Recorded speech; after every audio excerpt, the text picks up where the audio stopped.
guys been on this tour? Is this the biggest headline Halestorm tour in Europe? I'm not sure. Has it been? Maybe.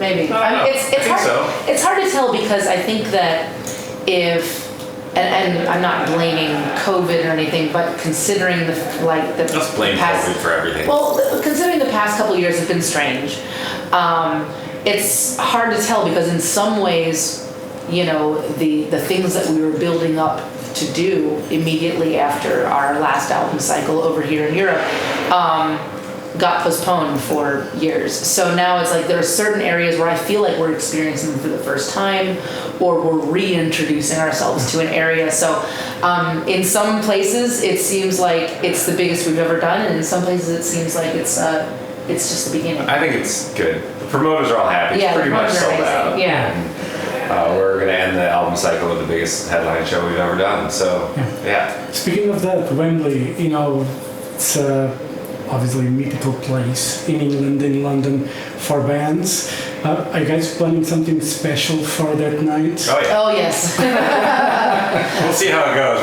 We're bringing in all kinds of production and big screens, and we're filming it, and we got all kinds of fun things. It's going to be the most production that we've ever used, I think, as a band on a that type of scale, because we're a very raw kind of bare bones band. Our philosophy has always been like, well, if we can't do it with just the four of us, then what the hell are we doing it for, But this is different. This is, it's a celebration. It's a rite of passage, being able to sell out Wembley and doing this show and just being out here and being able to do live shows in front of everybody here tonight. And last night, this entire tour has been incredible. There's been just this collective feeling of togetherness and how we're just so thankful and grateful just to be able to experience it. Yes. So, And, obviously with this successful tour and the end of the album cycle,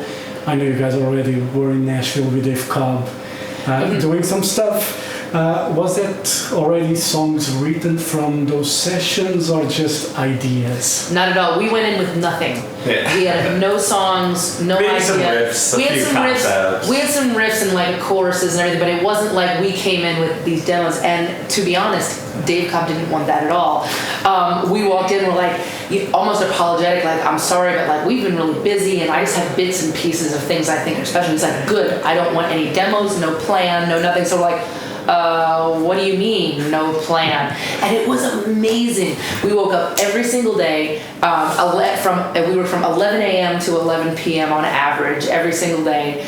Wake up, okay, I'm like at my desk and I'm figuring out lyrics from yesterday's demo, and then okay, but you know what? Scratch that. We're gonna work on a new song right now, and we'll go back to that. So we were working on like 4 different things at once. We finished 12 songs in 3 weeks. Yeah, we didn't really make demos either. We'd write and then we'd start recording. And then everything just plugged in. So that's the magic of it all. Was that we rediscovered how we as a band individually, uniquely operate, and we thrive in that chaos. As soon as you start thinking like, okay, this is the concept, these are the songs, this is what we go in, this is what we do, it just becomes like an office job and there's no room to create, whereas this is totally not like that. You go in and you're like, wow, anything is possible and anything could happen, and then as you're writing it and finishing it, you are recording it for real. Yeah, it was cool. I was telling Lzzy, I was like, we didn't go in with anything but the shirt on our back, except that shirt is like 20 years of being a band. Yeah, obviously you go in there with experience. Yeah. We could have never done that 20 years ago. Cool. It's fun. But yeah. Do you feel the songs written in that, in that chaotic environment, do they get heavier somehow, or? Yeah, a lot of them got like really weirdly heavy. Like a dark way, and some like real good ballad. I don't know. It's not necessarily the record, it's just that's what we did in those few weeks. And that doesn't mean it's going to be the record. They're not all keepers, but they're great and they're good fun, and it's a little reflection of where we were musically at that time, which is cool. Yeah, and I think that comes from, even if it got darker or more intimate, especially like I guess on my end and lyric wise, it's a weird balancing act between, okay, I'm comfortable with all of you guys enough to like spill my guts because you've seen me at my worst, you've seen me at my best. So it's like having that experience with people that you trust, it bleeds itself into the music because you're not holding anything back. But at the same time, I didn't have time to overthink either. It's like, okay, hey, by the way, we're getting a surprise visit from your A&R guy, and we still have 6 songs to sing. I'm like, oh my God. So I finished like 6 songs within a weekend, just because, and so there's a beauty in taking the too much thinking out of it too. So therefore, the song has no choice but to just be what it is, whatever it is at the moment. So yeah, I'm interested to see what the next one will go there. We're going to spend some time in January and February just kind of writing and pulling things out of the bank of material that we've been collecting on this tour. So it'll be fun. And for vocals, how does it feel to record like, let's say, one take vocal? Do you think those are the best normally, or are you the kind of singer that always thinking, no, I can do better. Let me try just one more time. It never gets better. Never gets better. No, I am that person. Whereas we'll go through it because usually, especially when we're in the studio, unless we've been sitting on the song for a while. And I'll say, okay, well, let me hit the choruses a bunch of times. Usually it's a performance. And then we'll kind of take what you like, okay, well, I like to take 12 verses so you can comp it together. But more times than not, the engineer or somebody's like, oh my God, that one take, that performance was the one. And in my mind, I'm like, no, it wasn't the one. No, we can do it one more time. So I'll do it like 10 more times. And it's like, no, it's still the second take, still that one. So yeah, I feel like I need people around me to like stop thinking about it, just let it be what it is. Joe, as a guitar player for the solos, do you like the spontaneity of playing the solo, or you like to map out? I like live, I like improvising. I mean, we do that a lot, and that's one of my favorite things in the world, is be in front of people and jump off a cliff and see what kind of flow we can get into tonight. You'll see us do that quite a lot tonight. It's just fun. I don't always land it right, or it's not perfect, but it's not supposed to be. It's a living, breathing, here, right now, no future, no past kind of thing, But in the studio, I'll dive in and improv stuff and get some ideas out, but I like to make it right, and it's use the studio as an instrument, Yeah. So I'll compose a solo for sure, because I want it to feel right, and I know the nuance of my playing, and when I hear something like I hear earlier records and I wasn't capable of composing that yet, I couldn't wrap my brain around it, and I'm just like, ooh, I hate that. We all do that. So the older so I can, but that's just because we've gotten better. I know how to compose and put something together that sounds good and feels good and is exciting for me, so I'll do that.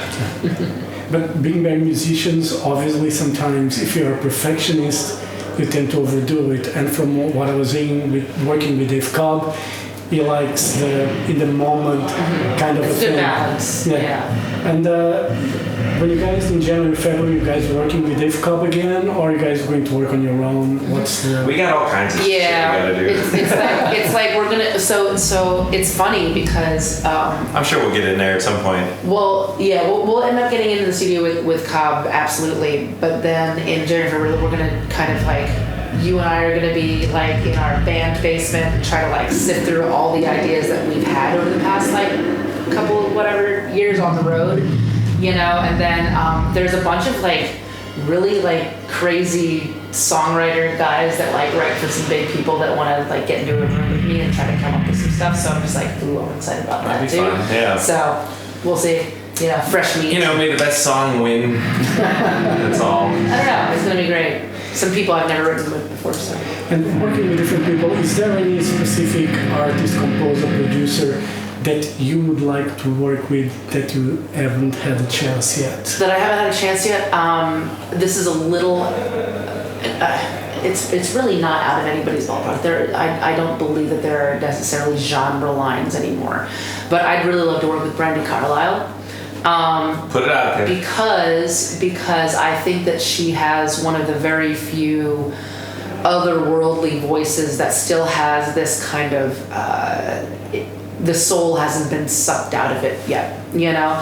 And there is that grand balance. And I think that her voice is perfect, but I think that her voice is perfect because she doesn't lose that human element to it. Whereas I'm sure she could sing everything like auto-tune, do the whole thing, but the fact that you can still hear her spirit inside of her while she's singing, I think that that's something that's such a rarity today, and so I would love. And she's a great producer. And she's an amazing producer, so yeah. I don't care what we do. We could do a cover, or it doesn't matter. A nursery rhyme. Let's go. Do you think soul is missing from a lot of new artists? Yes, I think so. And I'm not saying that everybody has to. I'm just saying that's something I'm attracted to. Whereas I like the balance of it all. Like, you can't have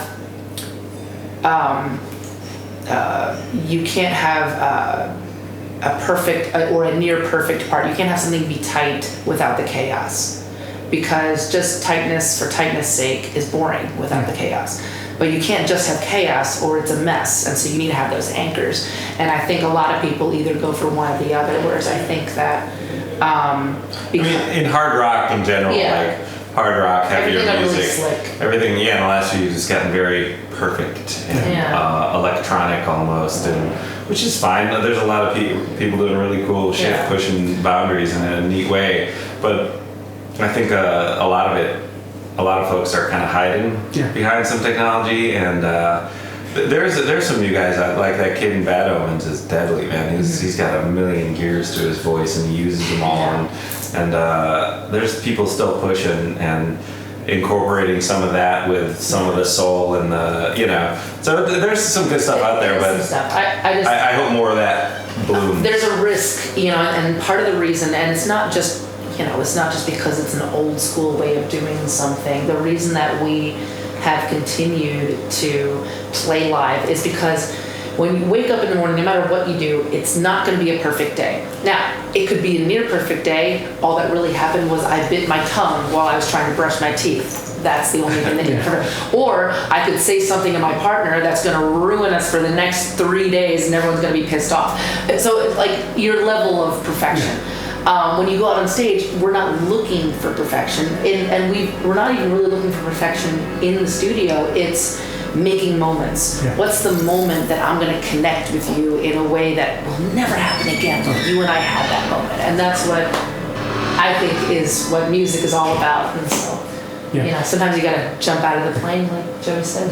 Hope the parachute opens. That's one of the things about newer bands. It's like production-wise, everything seems. It tires my ears, a lot of the albums, and I cannot listen from start to finish because it's just so exhausting. Everything seems to be up there. And it's just like, give me some breathing room. Then I go back to the Purple records and the world is better. Well, because you want to ride. It's like, and I know even with me, and I'm selfish as a vocalist because I'll say in the set, be like, all right, if I'm going to have 4 songs where I'm like, what? We're going to have like 2 or 3, so I can show people that it is both. And even with us, like, we want to take the ride with everybody, It's like you can't be on 11 the whole. I mean, you can. You can be on 11 the whole time. We've done it. But it's like the flow of it. You gotta go for a ride, give the ears a rest, play some acoustic, chill out, and then all right, let's get back to it. And we still got time. We just want to have a good time. I remember seeing that show in Dublin, an evening with Halestorm at the Olympia. That was like a very fun concept. The beginning, acoustic, more chilled, and then full throttle rock and roll. It was an amazing night. Thanks. So we love doing that. We need to do that again. We're going to try to do that around Europe, but that we logistically couldn't get around because COVID restrictions were still up. So there's our first time headlining since in 4 years around here, which that was sucks. Crazy. It took way too long. And when you guys started this tour, this is just, I got the live Instagram thing that you guys did, and you were talking about hot dogs. Oh yeah. I just got talking about sauce, not too much sauce. I don't know. It was, I like a good sausage, not between bread. Teach your own. But these are the important things. But what was the discussion about hot dogs? Ridiculous. We talked about this a lot, where it's like we've known all four of us, have been the same members for 20 years, and we've known each other since we were kids. And I think somewhere, joke-wise and maturity-wise inside, we just stopped at like 13 or 14. So like we're somewhere in 7th grade. The sentence today has to do with hot dogs. Yeah, ironically. Not hot dogs, we've come full circle when I'm talking about. You can get octopus hot dogs in Portugal, or they got the octopus hot dog. So that's tentacle hot dog. Yeah, that's our sentence today. Oh, yeah, can't get away from it. It's just, hot dog. Who doesn't love Lzzy Hale? Lzzy Hale. It really used to be a t-shirt. Yeah, you're right. But yeah, no, it's interesting. I don't know. I love the fact that. Okay, so for example, yesterday had a day off. We all pull up to the hotel, and everyone's trying to check in. We're all like, just kind of taking over the lobby. And then somebody in our crew, or maybe it was Josh, our bass player, starts going like with his shoe on the floor, because it's a squeaky floor. It's like squeak. And then somebody else is like squeak, squeak, squeak. I'm like, we're all just in middle school. We're all just in 7th grade perpetually. And I love it, because then I start laughing and everybody's just having a good time. It's, we're like a pirate ship of misfit toys, and we've never grown up either. It's some combination of Peter Pan. We're like Party Pan. Party Pan. but we own the pirate ship. Peter Party Pan. And you can't take it too seriously, because you know what? It's like, it's just it can all go away tomorrow. Yeah. It just could. It did go away. And it did. We experienced the very real possibility of this never happening again. So why are we taking And rock and roll is fun. Let's have fun. Yeah, exactly. Yeah. And we're going to wrap it up quickly. And, we come to the time of the year where the Spotify, Apple Music, all these come up. What has been the top artist from each one of you? I didn't even look at mine. This year, I have no idea. it was Nick Cave this year. For you? Nick Cave this year. I haven't, let me think back on the years. I listened to this French radio station the most, FIB. It's just like genre-free. 98% of the music has never entered my ears before, and so it's always fascinating to me. It's always like a vibe. Put it on. We still like the roulette thing. I was like, I'm not gonna go searching for what's new. Just like show it to me. Okay, you gotta check in and see. Obviously we check in to see what's going on, but it's like, sometimes it's fun to just like let it happen. But yeah, I've been on a weird, huge Nick Cave, and like he's so good. Anything that I never really gave a chance. Like in the 90s, I was interested in like 80s hard rock and metal, and then the 2000s. Then I'm like, okay, let's like dig in. Thanks to you, dig into like some of the 90s amazing people. And now it's like there's a lot of stuff that happened like in the 90s with like Nick Cave and Bad Seeds or PJ Harvey that at the time in the 90s was just too weird for me. I wanted like the big chorus, and so I've been on a weird chorus this year. Cool. Anyway. And obviously it's a difficult choice, but All I Want for Christmas is You or Last Christmas? To sleep in till like 2 p.m. Last Christmas. Which song? Oh.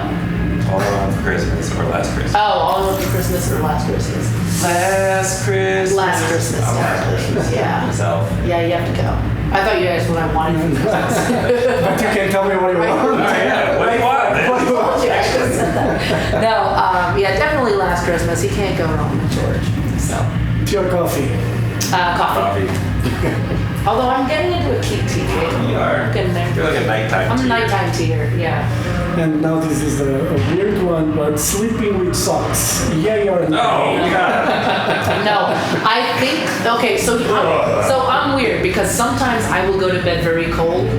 And I grew up on a farm where we just had like a coal heater, so it's like it was kind of cold in the winter anyway. So like I would always start out with socks, but then they would always you wake up, oh now I'm sweaty and I gotta take them off. So now I try. I was born into the right family. My last name is Hottinger, and I just like run hot. So well, I'm Hale. I run cold. Yeah. It's ice balls, Old Lzzy ice ball. Lzzy ice balls over here. Yeah.